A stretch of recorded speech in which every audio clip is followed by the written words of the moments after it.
নমস্কার, কেমন আছেন? অনেকদিন পর দেখা হচ্ছে না? অনেকদিন পর বলতে ১-২ দিন পরই। কিন্তু সেটা অনেকদিন। আপনার সঙ্গে এতক্ষণ দেখা না করে থাকতে আমার যে ভীষণ কষ্ট হয়। মা, আমি চোন্নই মা। দেখেছেন আপনি প্রসেনজিৎকে? মা, আমি চোন্নই মা। যাই হোক, চোর যদি নাও হন, ভিখারি অবশ্যই হবেন। ঠিক আছে?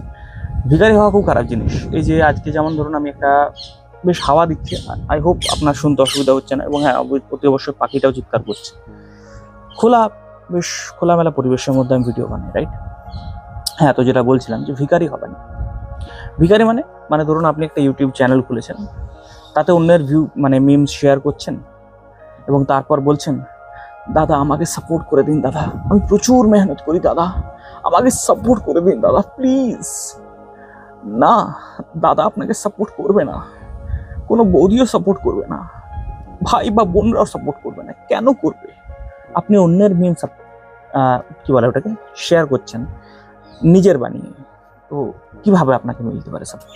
আচ্ছা, ইউটিউবের মতো নিলে কি সমস্যাটা হয়? মানে আমি একটা জিনিস কিছুতে খুঁজে পাই না। এই শুধুমাত্র বাঙালি বলবো না, এটা ভারতীয়দের মধ্যে আমি দেখেছি।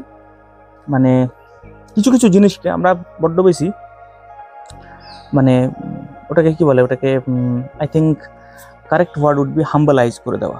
ঠিক আছে? তো বড্ড বেশি হাম্বলাইজ করে দিই। এই যেমন ধরুন, গরিবকে সাহায্য করুন। কেন?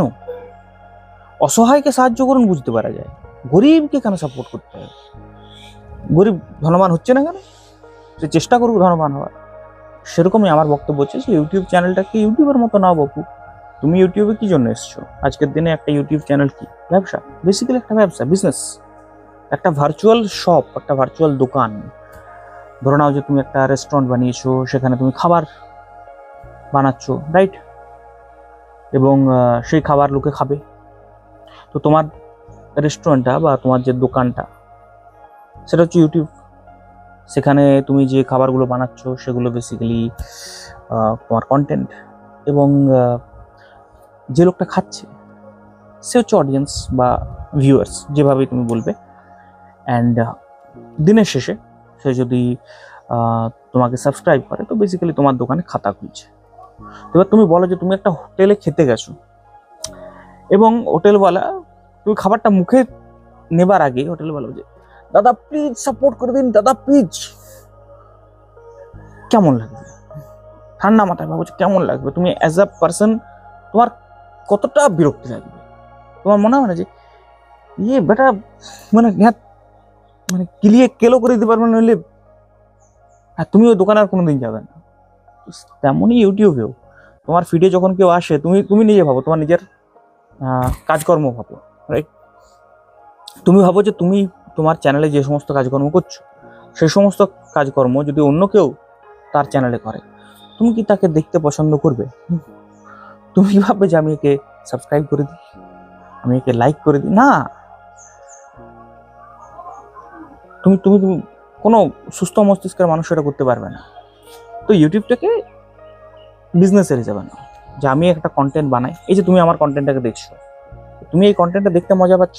তুমি জানো যে এটা ব্যবসা সম্পর্কিত কথাবার্তা বলে, এ নিজে ব্যবসা শুরু করেছে, এবং এর পুরো 14 গোষ্ঠীর মধ্যে কেউ আজ পর্যন্ত ব্যবসা করেনি, এ প্রথম। এবং নিজের ব্যবসার হাল হকিকত শেয়ার করে, ব্যবসাতে কি শিখলো না শিখলো সেগুলো শেয়ার করে।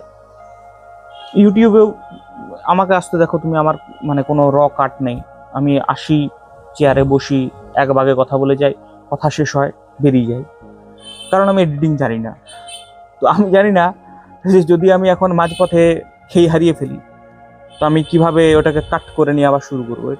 এবং আমার কাছে সত্যি বলতে সময় নেই, এটা একটা বড় কথা।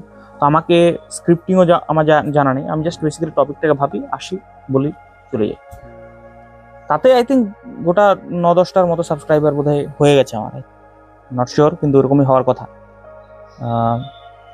তাহলে হয়, রাইট? তাহলে যখন হয়, তখন ফালতু মানে ওরকম অন্যের কন্টেন্ট চুরি করে নিয়ে দেওয়ার তো কোনো মানে হয় না। এবং চুরি করার প্রয়োজনটাই কি আছে? এই যেমন ধর আমি যেটা বলছি, তোমার শুনে ভালো লাগলো, তুমি নিজের মতো করে সেটা বলো, তাই না? তো তুমি ওটাকে কি বলে, ইন্সপায়ার্ড হও। আমার মনে হয় যে প্রত্যেকটা মানুষের অতি অবশ্যই দিনের শেষে একটু হলেও সম্মান থাকা প্রয়োজন আর কি। ইন্টারনেটের দুনিয়া হলে, যেখানে তোমাকে কেউ চেনে না, কেউ জানে না, সেখানেও একটু একটু আত্মসম্মান, একটু একটু খুদ্দারি থাকা প্রয়োজন আছে। যদি না থাকে, একেবারে যদি ভিখারি হয়ে যায়, তাহলে খুব খারাপ জিনিস। তুমি সাবস্ক্রাইব করো, অবশ্যই করো, বলতে বলো যে হ্যাঁ আমাকে সাবস্ক্রাইব করুন, আমার চ্যানেলটাকে সাবস্ক্রাইব করুন, কিন্তু সেটা নিজের দমে বলতে বলো। সেটাকে এমনভাবে বলতে বলো না যে শুনে মনে হয় যে ভাগ ভিখারি, এরকম যেন ফিলিংসটা না হয়, ঠিক আছে? প্রত্যেকটা মানুষের মধ্যে ভগবান কিছু না কিছু তো ক্রিয়েটিভিটি পাঠিয়েছে আজকের দিনে। আমার মধ্যে কিছু না কিছু আছে। আমি হয়তো এই যে ব্যবসার গল্পগুলো আমি মোটামুটি গল্পের আকারে বলার চেষ্টা করি, যা শিখেছি সেগুলো তোমার সঙ্গে গল্প করি। তোমার মনে হয় যে হ্যাঁ একটা পাশের বাড়ির একটা ছেলে তোমার সঙ্গে গল্প করছে, তোমার মধ্যে এই ফিলিংসটা আছে, রাইট? তো এই জিনিসটা তো দরকার, ঠিক আছে? সমস্ত ক্ষেত্রেই তাই, এই জিনিসগুলো দরকার আছে। আমাদের অধিকাংশ ক্ষেত্রে এই সমস্ত জিনিস আমরা বুঝি না, আমরা ভাবি যে ও হলেই হচ্ছে, ঠিক আছে? আত্মসম্মানটা রাখো। দিনের শেষে প্রত্যেকটা মানুষের আত্মসম্মান থাকা খুব প্রয়োজন, ঠিক আছে? অর্থ থাকুক না থাকুক, আত্মসম্মানটা থাকুক। অর্থ কি আছে? অর্থ রোজগার করা যাবে। এই জগতে অর্থ রোজগার করা কোনো বড় ব্যাপার নয়। কিছুদিন সময় লাগে, একটু আধটু চেষ্টা করার পর, বছর ঘুরতে না ঘুরতে তুমি যদি লেগে থাকো যে কোনো জিনিসে, বছর ঘুরতে না ঘুরতে পরিবর্তন আসবেই আসবে। আমার চ্যানেল 0 ছিল, আজকে 10 হয়েছে।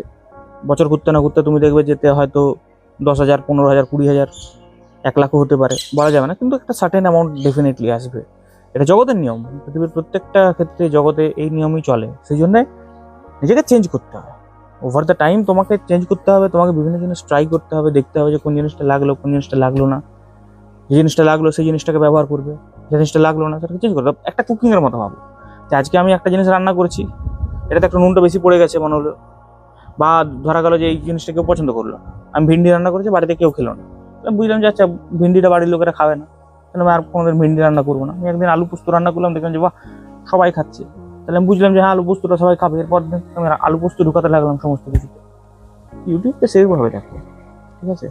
Don't take it too seriously, don't take it too lightly, focus করো।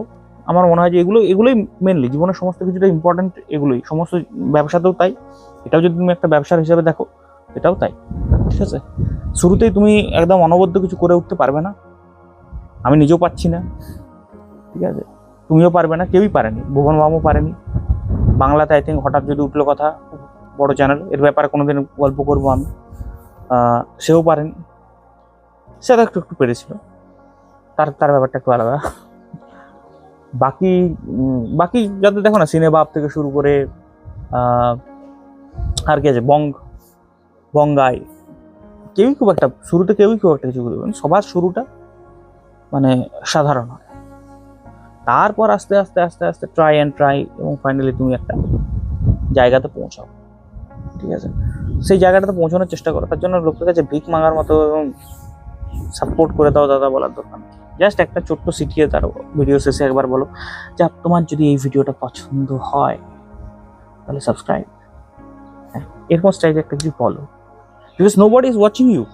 কেউ তোমাকে চেনে না, কেউ তোমাকে জানে না, তুমি 2-4টে পাগলামি করতে পারো, ইউ আর অ্যালাউড।